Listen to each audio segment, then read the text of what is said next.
नमस्कार बच्चों, स्वागत है आपका करियर काउंसलिंग की सीरीज़ में। तो बच्चों, करियर काउंसलिंग में हम जानेंगे गवर्नमेंट जॉब्स की तरफ, यानी कि और राजस्थान गवर्नमेंट के जॉब के बारे में।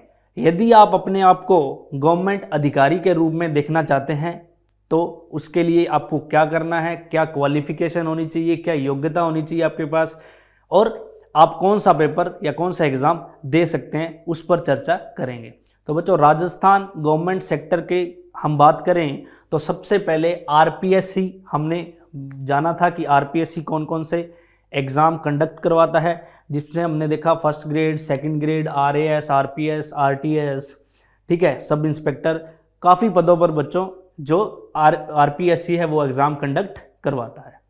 तो बच्चों, आज की वीडियो में हम बात करेंगे आरएएस, आरपीएस, आरटीएस और विभिन्न रेवेन्यू विभागों में जो अधिकारी की पोस्ट होती है, जो ब्लॉक अधिकारी होता है या विभिन्न प्रकार के जो अधिकारी होते हैं, उनके लिए आपको कौन सा एग्ज़ाम देना चाहिए, उसकी क्या भर्ती प्रक्रिया है और क्या उसका सिलेबस होता है, एग्ज़ाम पैटर्न क्या होता है, उस पर चर्चा करेंगे।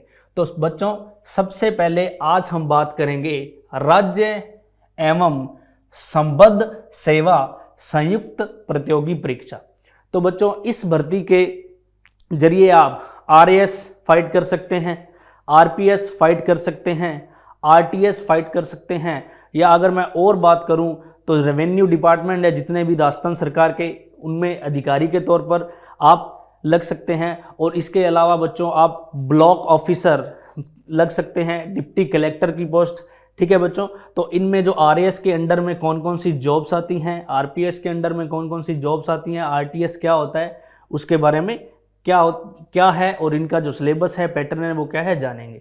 तो बच्चों, राजस्थान लोक सेवा आयोग के अंतर्गत अपनी सेवाएं देने वाले विभिन्न प्रशासनिक पदों, सिविल सेवाओं में प्रशासनिक पद बच्चों, अधिकारी के रूप में जो सिविल सर्विसेज अगर बात करें, जैसे राजस्थान प्रशासनिक सेवा, तो आरएएस जो सिविल सर्विसेज होती है, और राजस्थान पुलिस सेवा, अगर आप अपने आप को, आपकी जो रुचि है वो पुलिस विभाग में है और आप पुलिस विभाग में अपने आप को एक बड़े अधिकारी के रूप में देखना चाहते हैं, अगर बात करें, जैसे अगर आप अपने आप को डीएसपी या अगर बात करें एसडीएम के तौर पर देखना चाहते हैं, तो बच्चों राजस्थान के अंडर में आरपीएससी, इस एग्ज़ाम के जरिए आप लग सकते हैं। और यदि आपकी रुचि राजस्थान यातायात सेवा में है तो अब बच्चों आप आरटीएस जो इसी एग्ज़ाम के अंडर आप लग सकते हैं। तो इस भर्ती प्रक्रिया की आप तैयारी कर सकते हैं। एवं अन्य संबद्ध सेवाओं, अन्य संबद्ध सेवाओं की बात करें तो बच्चों जितने भी राजस्थान सरकार के रेवेन्यू डिपार्टमेंट्स हैं उनमें आप इस परीक्षा के जरिए आप लग सकते हैं।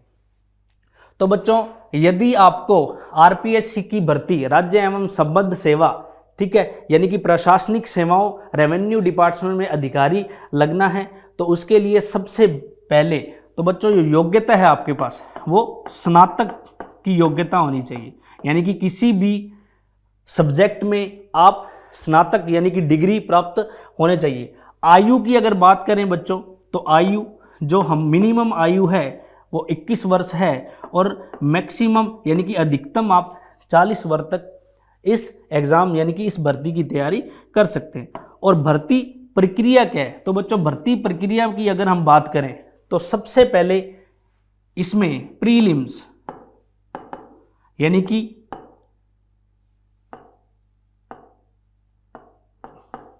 एक प्री एग्ज़ाम होता है बच्चों। प्री एग्ज़ाम में जीके और जीएस यानी कि जनरल नॉलेज और जनरल साइंस के 200 क्वेश्चन आते हैं बच्चों। अगर जीके की हम बात करें तो इसमें राजस्थान जीके, अगर राजस्थान जीके की बच्चों बात करें तो राजस्थान जियोग्राफी, राजस्थान की पॉलिटी, राजस्थान का कल्चर और राजस्थान की इकोनॉमी, ये बच्चों राजस्थान। और इसके अलावा जीके में अगर इंडिया जीके की बात करें तो इंडिया जीके में बच्चों इंडियन जियोग्राफी, इंडियन पॉलिटी और इंडियन हिस्ट्री और कल्चर। इसके अलावा बच्चों वर्ल्ड जियोग्राफी भी इसमें आती है। तो वर्ल्ड जियोग्राफी, ठीक है। तो राजस्थान जीके, सबसे पहले राजस्थान जीके, इंडिया जीके और वर्ल्ड जीके। इसके अलावा बच्चों कुछ पोर्शन थोड़ा सा इसमें जो मैथ्स का भी होता है, मैथ्स और रीजनिंग का, यानी कि आपको गणित विषय और रीजनिंग के भी कुछ क्वेश्चन देखने को मिलेंगे। तो मैथ्स और रीजनिंग के भी कुछ क्वेश्चन होते हैं। और बच्चों इसके अलावा करंट अफेयर्स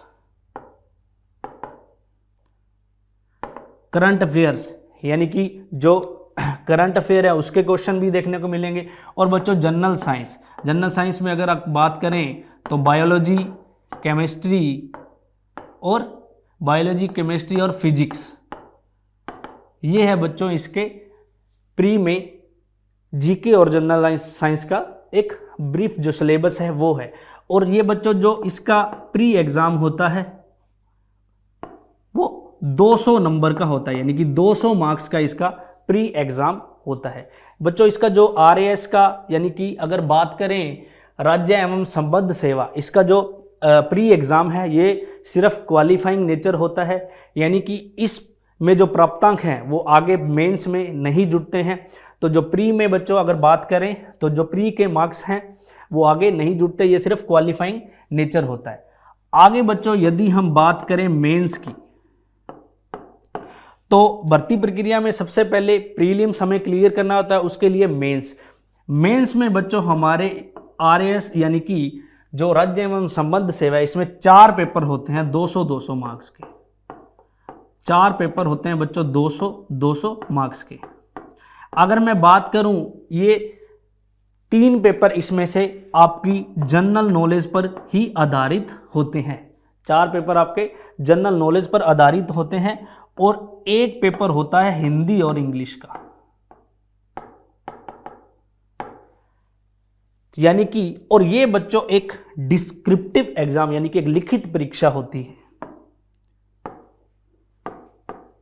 यानी कि RAS मेंस में जो आपका पेपर होता है वो उसकी जो नेचर होती है वो डिस्क्रिप्टिव होती है। आपको यानी कि इन जो चारों पेपर हैं इनके बारे में आपको विस्तार से लिखना होता है हर चीज़ के बारे में। तो जीके के और हिंदी और इंग्लिश के 4 एग्जाम होते हैं। और इस प्रकार बच्चों ये चारों ही पेपर तो कुल प्राप्तांक होते हैं वो होते हैं 800 नंबर के। उसके बाद बच्चों तीसरा जो चरण होता है वो होता है आपका साक्षात्कार, यानी कि इंटरव्यू का। इंटरव्यू होता है बच्चों आपका 100 नंबर का, ठीक है। तो अगर हम बात करें तो 800, क्योंकि हमारा जो प्री एग्जाम होता है उसके नंबर हमें पता है आगे नहीं जुड़ते हैं। तो अब बात करें जिन बच्चों का प्री में चयन होता है वो आगे मेंस फाइट करते हैं।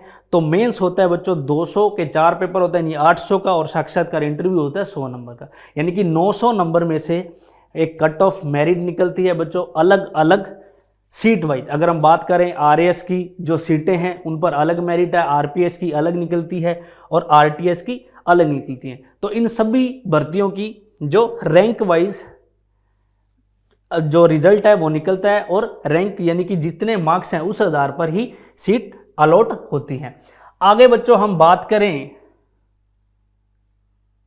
अगर हम बात करें आगे कि आगे RAS में आप किन किन पदों पर चयन होते हैं, तो बच्चों सबसे पहले हम बात करें, यदि आपको पुलिस RPS के अंदर आपके अच्छे मार्क्स हैं यानी कि अच्छा रैंक है, तो आपको बच्चों SDM या फिर DSP रैंक मिल जाती है। यदि आपकी चॉइस, अगर हम बात करें आपके नंबर अच्छे हैं, तो अगर आपकी चॉइस में अगर आपको RTS पसंद है, यानी कि राजस्थान ट्रांसपोर्टेशन सर्विसेज, RTS, यातायात में आपकी रुचि है और आपके नंबर भी अच्छे हैं, रैंक भी अच्छा है, तो बच्चों आपको RTS भी मिल सकता है। और बच्चों जो प्रशासनिक सेवा की बात करें RAS, तो जो जितने भी राजस्थान के डिपार्टमेंट हैं, अगर हम बात करें रेवेन्यू डिपार्टमेंट, उनमें जो बच्चों हायर लेवल के जो अधिकारी होते हैं वो RAS ही होते हैं। तो किसी भी डिपार्टमेंट का, रेवेन्यू डिपार्टमेंट का जो अधिकारी होगा वो RAS होता है। उसके अलावा बच्चों आप इसमें डिप्टी कलेक्टर की सीट भी, अगर आपकी रैंक अच्छी है तो आप इसमें डिप्टी कलेक्टर की सीट भी प्राप्त कर सकते हैं। तो बच्चों RAS के लिए क्या योग्यता होनी चाहिए, क्या आयु होनी चाहिए, इसकी भर्ती प्रक्रिया क्या है, इसका सिलेबस क्या है, तो बच्चों इस वीडियो में हमने आपको बताया। जैसा कि आपने देखा कि प्री में सिर्फ जीके और जनरल साइंस का एग्ज़ाम होता है, मेंस में बच्चों 200 के 4 एग्ज़ाम होते हैं और 100 नंबर का इंटरव्यू होता है। बाद में बच्चों कट ऑफ निकलती है, उसमें जैसी आपकी रैंक होती है उसी आधार पर आपको डिपार्टमेंट अलॉट होते हैं। अगर हम बात करें सरल भाषा में तो राजस्थान सरकार में अगर आप उच्च स्तर पर अधिकारी लगना चाहते हैं तो आप राजस्थान की राज्य एवं संबद्ध सेवा संयुक्त प्रतियोगी परीक्षा की तैयारी कर सकते हैं और अपना जो फ्यूचर है उसको सिक्योर कर सकते हैं और एक अच्छे फ्यूचर की कल्पना आप कर सकते हैं। तो बच्चों आगे आरपीएससी द्वारा जितनी भी भर्तियां करवाई जाती हैं उन सभी के बारे हम अलग अलग जानेंगे। तो मिलते हैं बच्चों आरपीएससी की दूसरी भर्ती में, तब तक के लिए धन्यवाद।